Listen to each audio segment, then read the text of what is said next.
Objective 2-3 cover करेंगे, जिसमें हम रेड शिफ्ट की बात करेंगे, हाउ इट इंक्रीजेज और decreases, and how regarding the receding stars. उसके बाद distance galaxies show red shift, इस हवाले से सारी हमारी डिस्कशन होगी। और at the end big bang theory का एविडेंस भी देखेंगे जो रेड शिफ्ट प्रोवाइड कर रहा है। अब बेटे डॉपलर इफेक्ट हम एज एन एग्जांपल लेते हैं to understand about red shift. ठीक है, तो रेड शिफ्ट का डिस्कस करने से पहले ये एक एग्जांपल है। ठीक है, तो बेटे डॉपलर इफेक्ट कहता है कि कोई भी मूविंग ऑब्जेक्ट है, अगर a moving object will cause the wavelength and frequency of the waves to change, यानी वेवलेंथ भी चेंज होगी, फ्रीक्वेंसी भी चेंज होगी। अब if moving object is moving towards or you can say away from the you can say observer या source observer। अब ये मैंने दो पॉइंट लिखे हैं, ये आप ध्यान में रखें, फिर हम डायग्राम के अकॉर्डिंग भी इसको देखते हैं। इफ वेवलेंथ इंक्रीजेस, अगर बेटे वेवलेंथ इंक्रीज हो रही है, इसका मतलब क्या हुआ, source is going away from the observer, यानी for example person is standing here, अगर कार क्या कर जाए, इस तरफ मूव कर जाए, कार कार का हॉर्न जो है वो साउंड कर रहा है, सायरन ऑन है, हॉर्न ऑन है, साउंड कर रहा है, और कार जो है moving away from observer, moving away from observer, moving away from observer. तो बेटे इस सूरत में क्या, पर्सन तो खड़ा है अपनी पोजीशन पे, रेस्ट पे है, यहाँ वेवलेंथ इंक्रीज होगी। अगर डिस्टेंस इंक्रीज होता है तो जो साउंड आएगी उसकी फ्रीक्वेंसी भी क्या हो जाएगी, कम हो जाएगी। इन द सेम वे ये पर्सन स्टैंड कर रहा है और जो कार है इट मूव्स टूवर्ड्स पर्सन, ये ऑब्जर्वर है। ठीक है, ये हमारे पास ऑब्जर्वर है, कार मूव्स टूवर्ड्स ऑब्जर्वर। तो बेटे इस सूरत में क्या होगा, वेवलेंथ डिक्रीजेस, वेवलेंथ क्या हो जाएगी, कम हो जाएगी, और बेटे it means that source moving towards an observer, और इस सूरत में फ्रीक्वेंसी कम हो जाएगी। आपने रिलेशन पढ़ा था, F lambda and v is constant speed of light. तो अगर ये इंक्रीज होगी फ्रीक्वेंसी तो वेवलेंथ क्या कर जाएगी, डिक्रीज हो जाएगी। अगर फ्रीक्वेंसी कम हो जाती है, अगर फ्रीक्वेंसी कम हो जाती है तो वेवलेंथ विल इंक्रीज। ये जो मैं एरोस बना रहा हूँ ये इंक्रीज और डिक्रीज को इंडिकेट देख सकते हैं। ये सारा डॉपलर इफेक्ट बेसिकली मैं बता रहा हूँ। बेटे ये ऑब्जेक्ट स्टेशनरी है, ठीक है, ये कार जो है ये स्टेशनरी है, और इसका हॉर्न जो है ना वो कह लो साउंड कर रहा है। अब एक पर्सन इधर खड़ा है और एक पर्सन इधर खड़ा है, ठीक है, होगा क्या बेटे, ये दोनों एक जितना ही कह रहे हैं, सेम कॉन्स्टेंटली हर वक्त इनको सेम वेवलेंथ मिल रही है। ठीक है, ये आप बैक साइड पे ना इधर भी रखें, कीप द पर्सन हियर ऐसा, ये पर्सन ए है, ये पर्सन, कार स्टेशनरी है, हॉर्न कर रही है, यहाँ पे भी फ्रीक्वेंसी वही होगी जो अकॉर्डिंग टू द वेवलेंथ वो वेरी नहीं कर रही। इस केस में no change in wavelength and frequency, ना इस एंड पर ना दूसरे एंड पर। ये मूविंग केस आ गया। मैंने पहली बात आपको कही है कि ये हम कब अप्लाई करेंगे, व्हेन ऑब्जेक्ट इज मूविंग। तो इसमें क्या कॉज होगा, वेवलेंथ और जो फ्रीक्वेंसी है ना वो चेंज होगी। अब आप देखिएगा, यहाँ पर्सन ए है और इधर पर्सन कौन है, ऑब्जर्वर बी है। अब बेटे car is moving in this direction. अब बेटे हो क्या, आप देख सकते हो इस साइड पे वेवलेंथ क्या होना शुरू हो गई है, इंक्रीज होना शुरू हो गई है। वेवलेंथ इस साइड पे क्या हो गई, इंक्रीज हो गई। Wavelength increase between observer A and car, ठीक हो गया। और दूसरे एंड पे क्या हो रहा है, wavelength decreases between observer B, observer B and the car. ठीक है, और इधर साउंड की फ्रीक्वेंसी क्या होगी, frequency of sound will be greater, frequency increase हो गई। फ्रीक्वेंसी क्या होगी बेटे, इंक्रीज हो जाएगी। यहाँ पे फ्रीक्वेंसी इंक्रीजेस ऑफ साउंड, और दूसरे एंड पे क्या होगा, कम आवाज सुनाई देगी, इधर फ्रीक्वेंसी डिक्रीज है। जब ये जो केस वेवलेंथ इंक्रीज होगी, ये इसको याद रखिएगा, हम एक नाम देते हैं रेड शिफ्ट का, लेकिन हम इसको स्टडी करेंगे अकॉर्डिंग टू एस्ट्रोनॉमिकल ऑब्जेक्ट। तभी आगे बात होगी हमारी, एस्ट्रोनॉमिकल ऑब्जेक्ट्स के अकॉर्डिंग हम बात करेंगे। ये एक एग्जांपल थी डॉपलर की इसको समझाने के लिए। और ये वाला जो केस है इसको हम बोलते हैं ब्लू शिफ्ट। अब ये नाम कहाँ से आ गए? बेटे आपने स्पेक्ट्रम पढ़ा हुआ है, ठीक है, इलेक्ट्रोमैग्नेटिक स्पेक्ट्रम के कलर्स थे। इलेक्ट्रोमैग्नेटिक स्पेक्ट्रम के अकॉर्डिंग हम ये बात कर रहे हैं। इलेक्ट्रोमैग्नेटिक वेवलेंथ सबसे ग्रेटर किसकी है? रेड कलर की, ठीक है। और हम यहाँ पे जो लेस वेवलेंथ वाली बात है उसको हम ब्लू कलर से इंडिकेट कर रहे हैं। इसलिए हम क्या नाम दे रहे हैं? रेड शिफ्ट, यानी हम स्पेक्ट्रम के रेड एंड की तरफ शिफ्ट हो गए। ब्लू शिफ्ट मींस हम स्पेक्ट्रम के ब्लू साइड की तरफ मूव कर गए। ये सारी बात अकॉर्डिंग टू द स्पेक्ट्रम। अब यहाँ पे आप एक और डायग्राम भी देख सकते हो।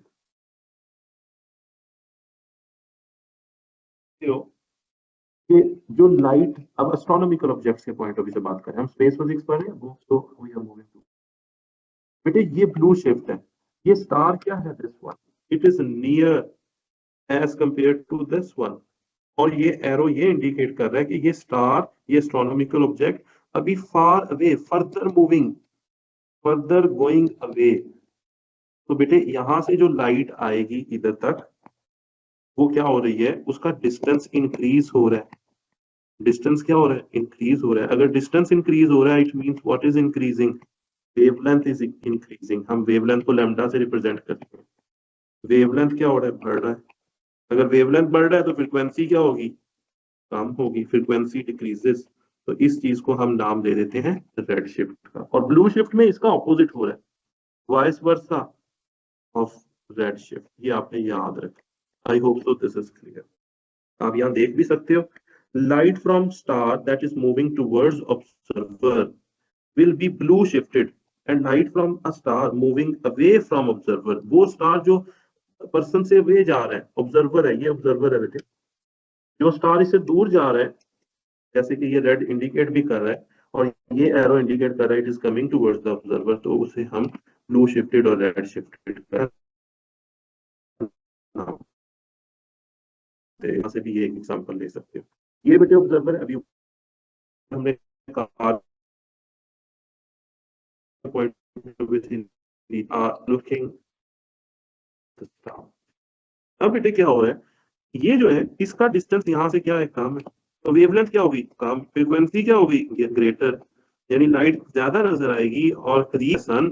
सो what happens? It is blue shifted, high frequency लिखा भी। और रेड शिफ्टेड में क्या होगा? फ्रीक्वेंसी कम होगी तो वेवलेंथ क्या होगी? ग्रेटर होगी। ये मैंने अभी आपको डॉपलर के पॉइंट ऑफ से बताया भी है। तो I hope so this is clear. If you have any question आप पूछ सकते हैं।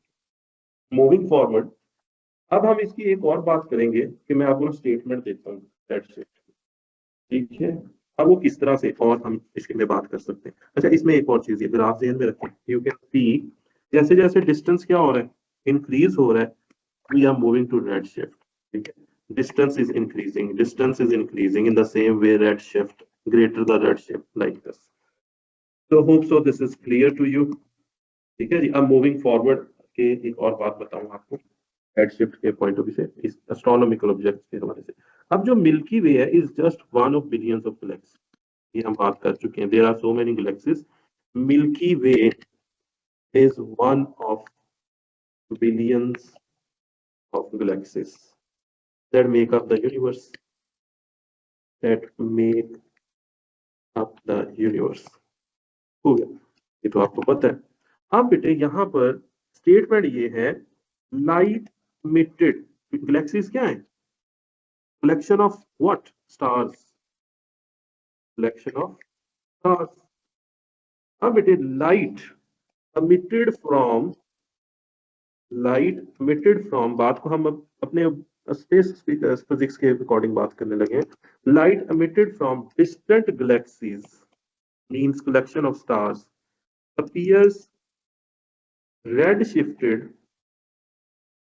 redshifted when compared with the light emitted on earth,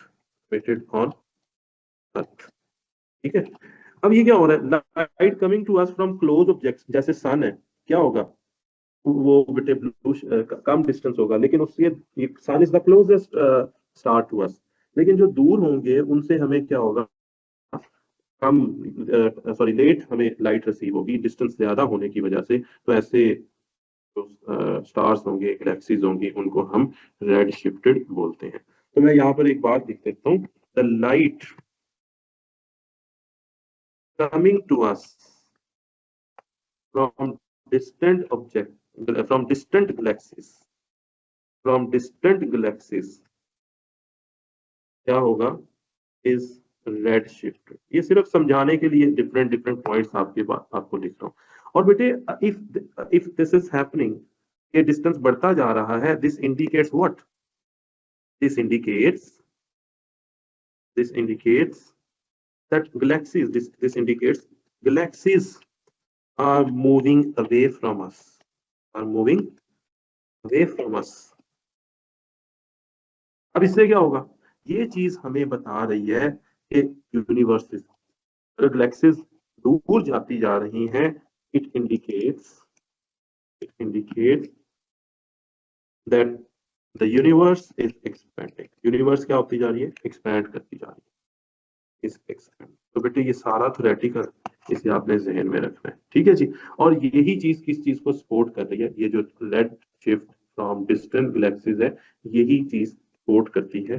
this is the evidence, this is the evidence that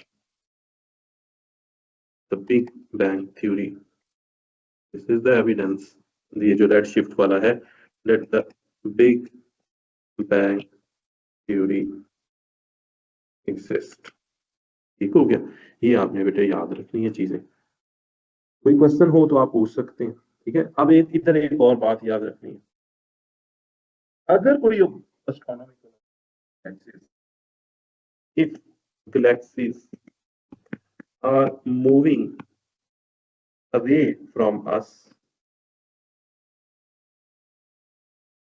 if galaxies are moving away, the faster, ठीक है, ये याद रखना है आपने, the faster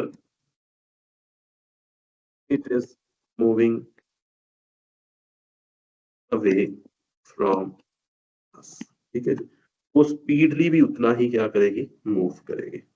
I hope so this is clear. If you have any question बेटे आप पूछ सकते हैं। और बिग बैंग थ्योरी में एक और आपको बात बता दूं, छोटी छोटी दो तीन बातें।